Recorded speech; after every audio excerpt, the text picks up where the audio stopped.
whanga penga I tawhataputa e whakat pe me he whareni ka tama mau. Ke whape po matautoro e whorofora koen, e whorofora e honi ko luke wahe ua wha. Te ulau me ves tato luke ves I tolu nima, ke weke whai mea tau po matautokoni. Ia upehe. Peta ko nau toko ua na whae na whanonga I ako ia ki e virisi na ingoa ko e measi. Kono mama mo Jerusalema ko maire e fitu nai. Pena whaia ke na tala noa e ngai mea keke ko toke hokoni. Pea lolo tonga na tala noa mo fe eke mo ne whakawhiofi mai e sisu e ia o whakataha mo ki nau. Kana e taawhio na mata ke o te na ilo ko ia. Pena behege te ki nau ko e hana e ngai mea o mo whiki ia ki ai iho mo oni. Pena tu o kuna fofonga mamahi. Pea tali e tokataha na he ngoko kari o pasi pena behege te ia. Tā koe sola pe koe I Jerusalema. O ke nofo toko taha I o tae ilo e ngai mea kua hoku I ngai aha koe ni. Pena beheke te kinau ai haa koa. Pena beheke te ai ngai mea ku kau ke si sume Nasareti. Ai e koe tangata palofita. Nai haa ke o tuame ka kai kotoa ne mawhai I ngā we moe lea. Ahono tuame whoke ho e taula e ki ma kau pure o mautoru ke whakamau matea. Mona o kaluse whaia.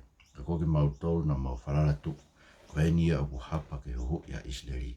Ka e maa en ko toa pēku ne ihono aho tolu. Talu ai whai e mea ko ia io.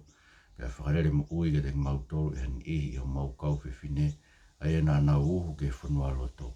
Pe I kai te nau ilo hono sino. Na nau omi o tala. Ko nau sio tokua ki a visone. O haongo a ngelo. Ai e una whakahaa o kune mo ui. E alu ke whanua loto hani ihi e te nau tolu mau kau. O nau ilo o hange tof pē koe lau a kau whiwhine. Ka nai kai te nau sio ke te ia. Pe toki mea ea ke te nau a kau tae loto. Pe to ohi ke tui ke ngai mea nai re ake kau palofita. I gai nai pau ke mamahi pehe ai misa ia ka ne hoku ke no langilang ia. Pe ne kamata me ngai tohi a Mosese me kau palofita o toa pē. O ne whaka uhinga me tohi tapu ka atoa. Ai ngai mea nai kau ke te ia. Na wau ke virisi na whanonga ki ai bea whai e ia ke more atu. Ka katawhi tuku ia ki na ua. Mana pehe. A whi mai a mo ki maua. Kua e whiawhi en pe kua pare au pita ai la a. Pe ne huu ke virisi ke nofo mo ki na ua. Pe ilo angei he ne tokoto mo ki na ua I kai. Na ne toa e maa ne whai ha tāpua ke ne paki o atu ke te na ua. Pe ai hona mata o na ilo tāko ia. Ka kapuri le vaia ne more me te na ua. Pe na whepehe a ki hono I kai. Ne vela ho taloto, lolotonga ne tala noa mai I hala.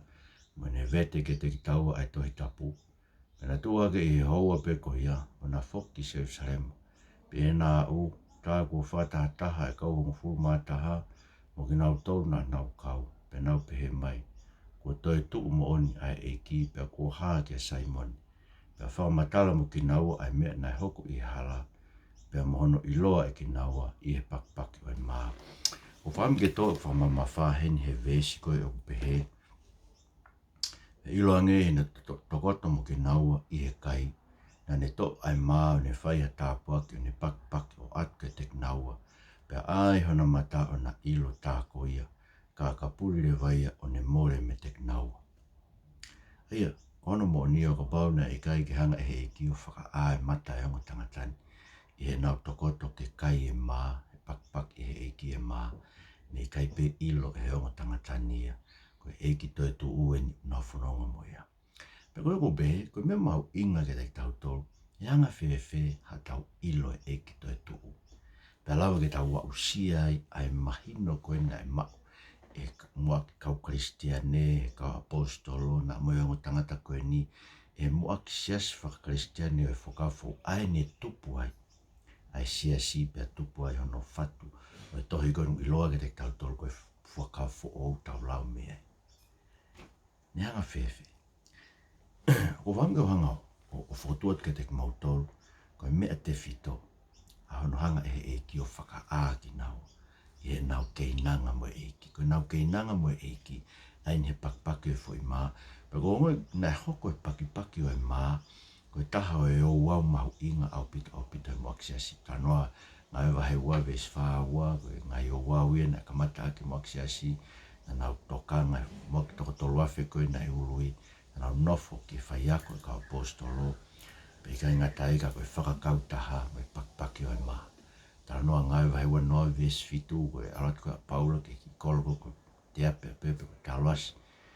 Na whataha i ulak aha o e ui ke paki maa. Pe whai e Paula ne tala noa lotu. Pe maino ke te au he whakakaukau e pakpaki maa.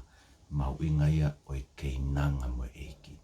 Koe whaka ilonga i, koe whaka hawhi mai o eiki. Hangai koe mea koe nai whai e o tangata. Ki haere mai e eiki o ne whanga whaka ilo e ia. Ono iwi toi tuu, mai mafi e ne toi tuu ki whakataha anga ai kau Christian. Tui au koe uhinga ia, matok mahu inga ia whakahawa e tolu vesi wanoa. Pe si isu ko tuk ke matapātu ki tuki. Pae whanonga e tā ke hukure o e to. Ai matapā te uhu ke te. Hange koe ne huu koe ni mai tanga o tangata ki whare koe ni koloko koe meas. Te uhu ke te kai o mohe moi pe tene kai o mohe moi. Ia koe whakakaukau o i kei nanga mo si isu, koe whakahawhi i o eiki toi tuu. Ke huu mai ke te mo ui. Ka ke huu whamanake ai o e tari o si isu, ka koe uhinga ai whakaukau koe ni koe mao kai si isu koe. Te koe mao kai si isu o e kia, koe mao koe ngahi ako naki koe o kau ke kai si isu. I he toi tapu. Ai uhinga tokangi ai heni. He koe kei nanga koe mo eiki. Ko e tene hanga whaka tau mata. Fuolo pe tau whaita tole lotu. Kai peke mahina te ito. Ko pai whaka e eiki. Pai ha te whioi waafu mo eiki kene hanga whaka tau mata. Mahu inga maari ke te kita whai hotu. Fuolo pe nai te lau i kita e tohi tapu. Ko pai ai ke ha te whioi waafu mo eiki kene hanga whaka tau mata. He kai pe mahino ke te kita e tohi tapu. Koe ume aia. Ai ni koe nai hoko.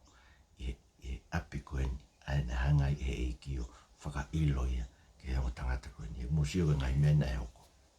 He hanga si isu whaka ilo ia. He nau whiohi wafi nau kei nanga mo eiki. Tā kua, kui kai koe sola i se. Matu e na lau e vesta havaru. Na whakawhia te eiki ia pana pe. Koe sola kua koe ki se sareu. Nga eiki o whaka ao na matao na ilo koia pe. Tā koe sola i se sareu. Koe tau kei e ni o se sarema. Si isu e tau kei o se sarema. He koe mea koe ni kua hoko i ne toi tuu koe mea ne tala ka uparo whita e kuonga aisea ma hewa ni ma ves fitu ke hiwa e hanga he o tua wholo fua a mate i he mounga koe ni. He koe tala noe mounga koe se usare ma mounga saion e wholo fua he o tua pe te nau mamata ke he o tua e ka kai o se usare ma aho koe tene wholo fua e a mate pe te nau pe he wakai ko tau o tua pe ni haere mai ke whai o tau whahauwhi ke whai o tau whamoku sio. Nga si so wha ero te ngā tō kai. Ui kai ko awia ai sola ki Jerusalema. Ko mou e sola. Koe ui he koe ki mo ilo e moe mena e tō tonu e mo ilo i. Ko au e tau kei. He koe ui ko awia nai uhinga ki ai e tala noa e ai aho e whorofua he eike mate e ai aho e mamatai ke te ia hono ka kai pa te nau pewa kai ko tau o toa pe ni hoko mai ke whai ho tau whamo ui. Sio ko me maa kurua ki e konoa na hanga he ki o whakaao na mata he na kei nanga wa off mo eiki koe ke na ilo. Koe huhu i peo Israeli. Matu e na tala noa koe na whai na pehe vesi wa taha. Koe mautolu na mau wharala tu koe nia hapa ke huhu a Israeli. Ia na nau hange na tala noa na ko mole na o manaki. Na nau pehe koe ia e huhu i Israeli. Ka koe ia e huhu i Israeli koe na kalu se whai ia pea pekia. Pea te kau na kau whiwhine pongpong koe ni. Tala mai kune mo ui. Hanga e kia whakaagi nau he na whiohi wa awhi. E nau kei nanga mo e iki. Koe na koia peia na e hapa ke hau o huhu ia Israeli. Koe huinga no kalu se whai. Koe ne whai ia tau huhu i. Ke siu, angoe o tangata koe na kariopas ma tangata koe ni. Kei ke whaingata ke mahino ke te ngau tolu ia. Ai pau ke tau e misa ia. He korosi pau ke tau hona huhu i. He akau koe uhi. Tā mai he te talonu vai wa tā vesi wa tolu koe mala ia. A tau he akau. Kena hanga e gia whakaao na mata, sio. Hanga e gia whakaao na mata, e nau whiohi waawhi nau kei nanga mo, koe ke na ilo, koe whaia ho nau huhu i. Nai pau ke tau e ki he kolosi, pau ke kaluse whaia, pau ke ne hanga e ia, fua e mala ia, e nau tolu me mala ia tau tokain. Ko tau manake anga ia. Ko me na manake na nau amanaki nau tolu koe hak whaia nau huhu i. Koe te ne hanga whakatau ki nga koe te nanga whakahawh ki nga o tō me fu mawhai koe ngai mawhai whakapolitikare me mawhai hana uwhi. Ahon tō mai mak whakawa koe ni funga mamani te pēo e ahoe mahalo i matawhia te mak whakawa koe ni ka kohai o tau huhui. Kohai hata tene lawa ke whakahawh ki tau tō me fu whainga tā koe ni tō whangai funga mamani. Hanga si isu whaka ilo. Ta tala hana mata ke na ahe nau ke inanga waaf mua ke na ilo. Ko au na hau ke whai huhui. Pea ko au o ko mo uia. Ko hinga mo ui. Ko hige whaka mo oni ko au ia. Na ko hau ke whai ho mo huhui. Mai loma vai walu ke te tau tōru me tu e awe o tua. O hai tu tento e whai anu tātaraki ka kai ai o tua. Ai alo koa. Ai na e pekia ma tau tōru. Siki me mau ingo ni. Tau tōru kono tau tui ke eiko si suwai. Sikoe ke ato i mo mo. Whahalaia e tau mo ui. Ko hui e tau mao e ki tau tōra tau kapo. Tuk ma ki tau tōru. Aho e tau mo ui. Ko ia ia. Sika ke tau wau se tau tōru me koe ni ka reo ku ia tau ke inanga. Whio hi waafi mo eki. Meu tāna ke a paula. E ora te sunai ka vai ni ma koe mo ui whea ngai mo eki. Sio, ka paika ke tau whea ngai mo eki, hangai koe mo tangata koe ni e nau pakpaki o e maa mo eki. I kai pia lau ke tau ilo tato koe uhu ia isli ke ngatai, ka mo se ke mena e hoko. E tok tatala ki nau e hegi ki na ilo uhinga e toi tapu. Nā ku ke hoko pe koe tangata lau toi tapu, mana ko koe koe toke tā koe toi tapu, pe ke ako koe, ngai koe toi tapu, hanko si a tau tai, ngai fitu pena, mau fō mai pe mo mau tōlu ai. Ka pai ka ki ana e kia tatala ho tau mata. So ho tau mata whakamate rie, whi mau ke tatala. Hane koe mata e o tangata. He pulonga me ta off ki tau tō me mamata ke e ki toi tuu. Ta koe e ki toi tuu pe te lawa tatala fu pulonga ko ia. Ka whi mau ke tau whakawhi mai ki toi tuu ke hap. Ha tau ke inanga wahawhi mo ia, te whea ngai mo ia. He aha ko tō peo te mo ui, te ongo, te whiohi mo, te maheni mo ia. Ko hiko ne whora rea mai ki te tau tō. Pau te tala te ngai mea ke, sio ko me mau inga ia, koe e ki toi tū. Ka te whioi waafi mo ia, te neanga ta tala ki tau ke tau ilo e uhinga toi tapu. Sio mena ne eke, ai kau tae loto, mo tō ohi ke tui, e mena rea ke kau parofita. Aia, sio ka paika ke ta tala tau mata, tau tō ohi ai pe ke tui, tau vare ai pe he wha uhinga e toi tapu, i tau ke kore holo i pe ke maha ki whi malanga mea, whai whekau pe ko hai he interneti, ke te alolohi a ki a ke siasi, sio? Koe uhinga hao whai mea koe ia, e koe te hao whio i wa hao whio mo eki. Koe uhinga ke iloa eki, ke tatala mata eki, ke ilo uhinga e whorofora. Ka inga, kore ke eki, aho to peo ke laha whorofora, ke haere mai mua eki, ke inanga mo ki tau tau, he ene whorofora. Koe kene tatala ho tau mata. Koe lau ke tau ilo, ka koe uhinga e toi tapu ia, koe ko Moses ma kau palo fita ko tope, koe ngai mea ngau hiki. Ngai mea kau ke e ko si su kai si te mla ta la do to ta po fa ngai ke te ta to ta mai to ta ya ki to la no ta ya we ka ke tau he sa pa te ko a ho no fitu ka ko pe me ni we ke na ilo na to ko u hinga to he a Moses a ho no fitu ki a si su ko ko pa te ke tu i si su te ma we ma lo no fa sa pa te o la ma ri o to ma ho i he ni ke lava ma lo lo i ta to po pula ke angala ko pa te ke ma e ko si su kai si Huinga ia, hanga hei ki o tatala. Ki te tau ke o mai pe, o mai toi tapu, tae e kai koe koe ke nau tui tatau na tomo ki tau tō. Koe ke tui au ke pehe koe toko ku pau ke baptaiso ka kai vai lahi. Whanau peo ke ngai whawheke ki pehe tā mai. Ai koe ki whi vesko ia sione pehe pau ke whanau i e vai. Me lau mai, o haka kai ia, ai koe baptaiso. Ke he whanau i e.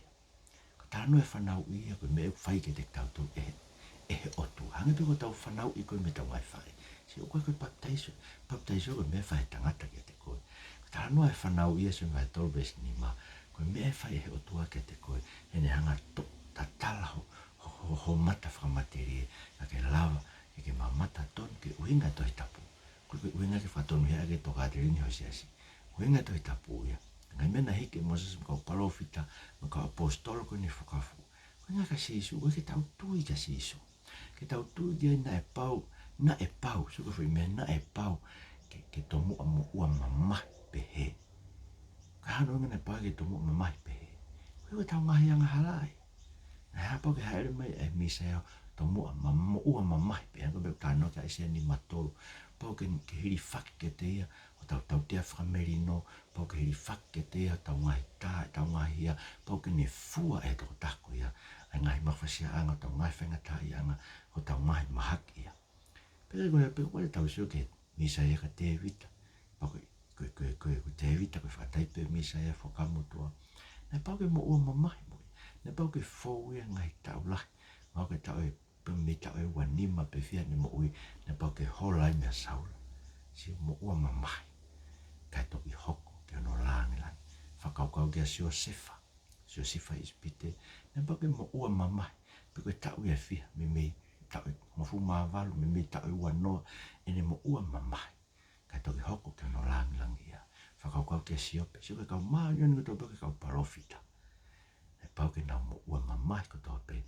ka nau hu ke langang ia na mo Moses na mo ua mamai ka inga tope ono whakatanga ia ano kakai Israeli nau tae tui ke te na alato ke huhu ina tona nau hau pe ka nau tae tui nau launga pe o iku ke pau ke hanga e nianga halata ofia me hau sia ai whanua tala ofa koe na winke ato sia ka atoe na ngai tala noa o toi tapu o sanga e o tuai o whakaha mai ku pesi o i mo ui ai misa e pau ke mo ua mamai pe he ai misa ia. Kai hu ke no langa. Pe o pau a koe ko tō tā koe o ke mui ke eik misa. A manak mo koe te ke kai mo ua mamai.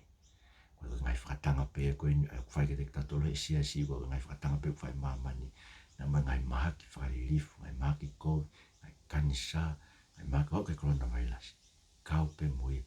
E ngai mamai ku pau ke tau mo ua. Ko tau mamai fu no pe ko hui tamai apostol ko Paula lo mamai valu ko no fa na ki mamai fu no ko ni ke lava fa na ki mamai ko ni fu no ke lang wen ke fa ya te we pa ke ha fe va ha mo eki pa ke ha fe ngai mo eki we ke ni tatala ho mata a ke lava mata ton ke winga to itapu kainga hela e o ia ako ngai Kristo i tapu ke ilo ai ke autua. Usi aloha ke tumu ake ako to i tapu pa koe kau tāno a fu. Ka kau tātu pe mea koe ni. Mau taimi ka pete ke aloha ke u te kei hao whio i waa whio mo e. Ka pete ke ilo i koe ia ai uinga to i tapu. Te ke hao koe mo whaka matara roto. Whanonga te peka kai ilo i mamaha. Ai mea koe o lau mahari. Whanonga te peka kai ilo i koe mea koe ni kutau tāno ka to i tapu. Koe mea whakalau mahari e. Ilo whakalau mahari, pa uelo peka kai ai tau tae ilo ai e kosi Isu Christ.